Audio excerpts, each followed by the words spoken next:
Subscribe now and press the bell icon. Never miss an update.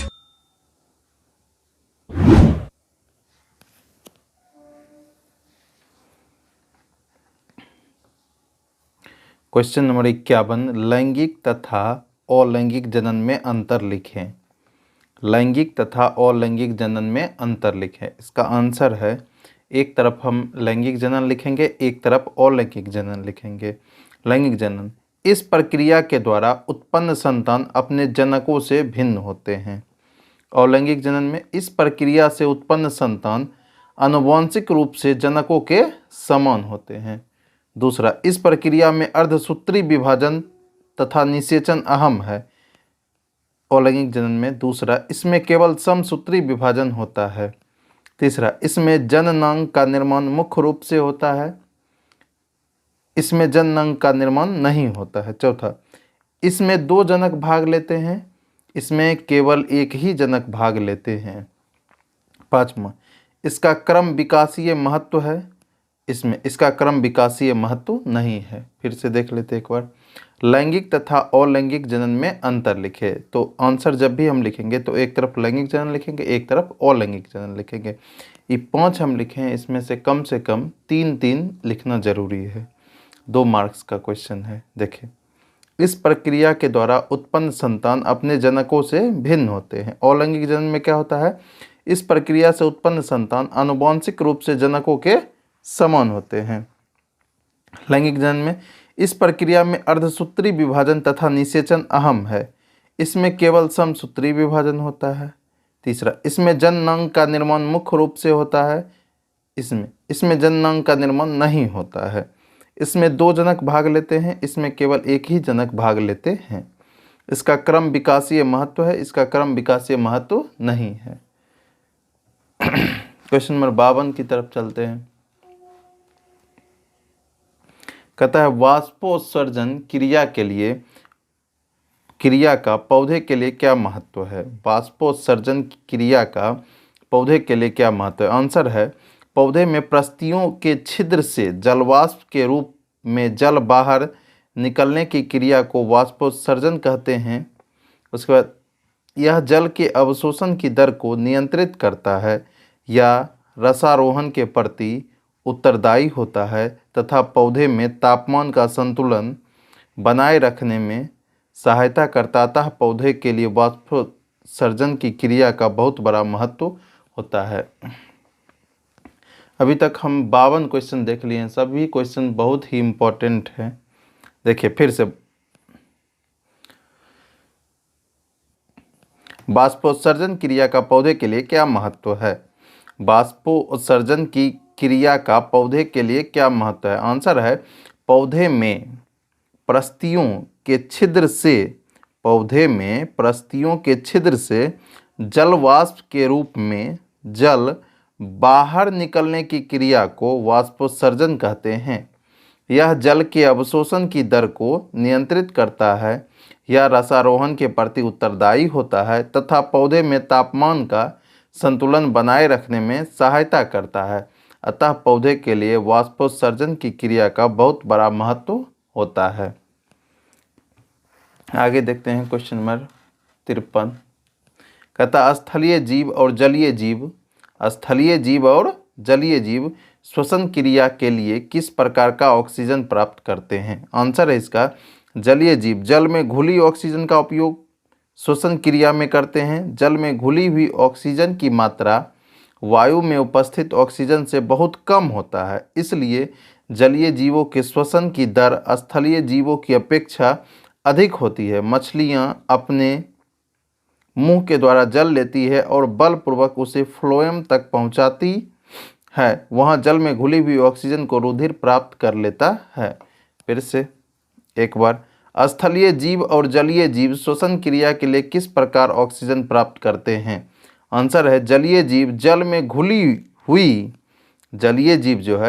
घुला हुआ oxygen का उपयोग श्वसन क्रिया के लिए करता है। कहता है, जल में घुली हुई ऑक्सीजन की मात्रा वायु में उपस्थित ऑक्सीजन से बहुत कम होता है। जल में जो घुला हुआ ऑक्सीजन होता है उसमें वायु में उपस्थित ऑक्सीजन से बहुत कम होता है, इसलिए जलीय जीव के श्वसन की दर स्थलीय जीवों की अपेक्षा अधिक होती है।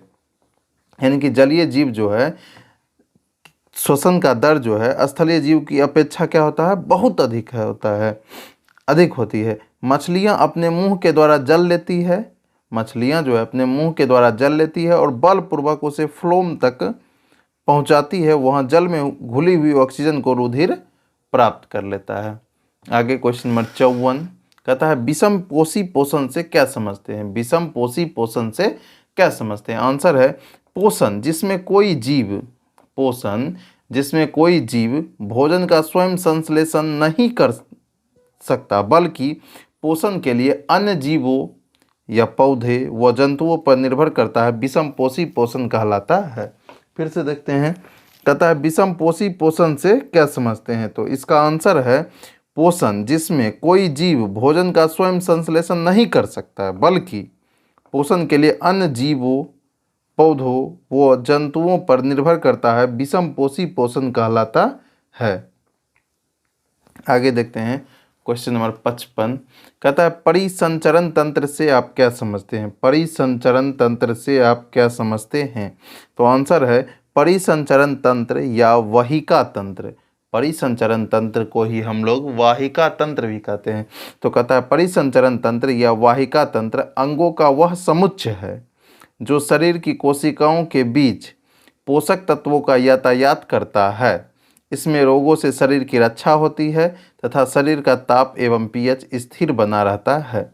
फिर से देखते हैं परिसंचरण तंत्र से आप क्या समझते हैं। आंसर है परिसंचरण तंत्र या वाहिका तंत्र अंगों का वह समुच्चय है जो शरीर की कोशिकाओं के बीच पोषक तत्वों का यातायात करता है। इसमें रोगों से शरीर की रक्षा होती है तथा शरीर का ताप एवं पीएच स्थिर बना रहता है। अब क्वेश्चन नंबर 56 देखते हैं, हमें वन एवं वन्य जीवन का संरक्षण क्यों करना चाहिए। आंसर इसका हमें वन एवं वन्य जीवन को निम्नलिखित कारणों से सुरक्षित रखना चाहिए। पहला, प्रकृति में पारिस्थितिकी संतुलन बनाए रखने के लिए। दूसरा, मृदा अपरदन एवं बाढ़ पर नियंत्रण करने के लिए। तीसरा है प्राणियों की प्रजाति को बनाए रखने के लिए। चौथा, पर्यावरण में गैसीय संतुलन बनाने के लिए। पांचवा, वन्य जीवों को आश्रय प्रदान के लिए। फिर से देखते हैं एक बार, सभी क्वेश्चन को ठीक से और अच्छा से रिवीजन कर लेना है। फिर से देखते हैं क्वेश्चन नंबर 56, हमें वन एवं वन्य जीवन का संरक्षण क्यों करना चाहिए। आंसर है हमें वन एवं वन्य जीवन को निम्नलिखित कारणों से सुरक्षित रखना चाहिए। पहला है प्रकृति में पारिस्थितिकी संतुलन बनाए रखने के लिए। दूसरा है मृदा अपरदन एवं बाढ़ पर नियंत्रण करने के लिए। तीसरा है प्राणियों की प्रजाति को बनाए रखने के लिए। चौथा, पर्यावरण में गैसीय संतुलन बनाने के लिए। पांचवा, वन्य जीवों को आश्रय प्रदान करने के लिए। क्वेश्चन नंबर 57 देखते हैं। क्वेश्चन नंबर 57 कहता है पोषी स्तर क्या है। पोषी स्तर क्या है, एक आहार श्रृंखला का उदाहरण दीजिए तथा इसमें विभिन्न पोषी स्तर बताइए। आंसर है इसका किसी खाद्य श्रृंखला के विभिन्न चरणों या स्तरों को पोषी स्तर कहते हैं। किसी खाद्य श्रृंखला के विभिन्न चरणों या स्तरों को पोषी स्तर कहते हैं। अब देखिए कहता है ए नंबर, प्रथम पोषी स्तर घास है, यह उत्पादक होता है। द्वितीय पोषी स्तर जो है हिरण है, यह प्रथम उपभोक्ता है, इसे शाकाहारी भी कहते हैं। तृतीय पोषी स्तर शेर है, यह उच्च मांसाहारी है। फिर से पोषी स्तर क्या है, एक आहार श्रृंखला का उदाहरण दीजिए तथा इसमें विभिन्न पोषी स्तर बताइए। आंसर है इसका किसी खाद्य श्रृंखला के विभिन्न चरणों या स्तरों को पोषी स्तर कहते हैं। प्रथम पोषी स्तर क्या है, घास है, यह उत्पादक है। द्वितीय पोषी स्तर कौन है, तो हिरण है, यह प्रथम उपभोक्ता है, इसे शाकाहारी भी कहते हैं। तीसरा, तृतीय पोषी स्तर शेर है, यह उच्च मांसाहारी है। अब क्वेश्चन नंबर 58 देखते हैं। क्वेश्चन नंबर 58 कहता है एक कोशिका एवं बहुकोशिका जीवों की जनन पद्धति में क्या अंतर है। एक कोशिका एवं बहुकोशिका जीवों की जनन पद्धति में क्या अंतर है। आंसर है इसका एक कोशिकीय प्रायः विखंडन, मुकुलन, बहुखंडन आदि विधियों से जनन करते हैं। उनमें केवल एक ही कोशिका होती है। वे सरलता से कोशिका विभाजन के द्वारा तेजी से जनन कर सकते हैं।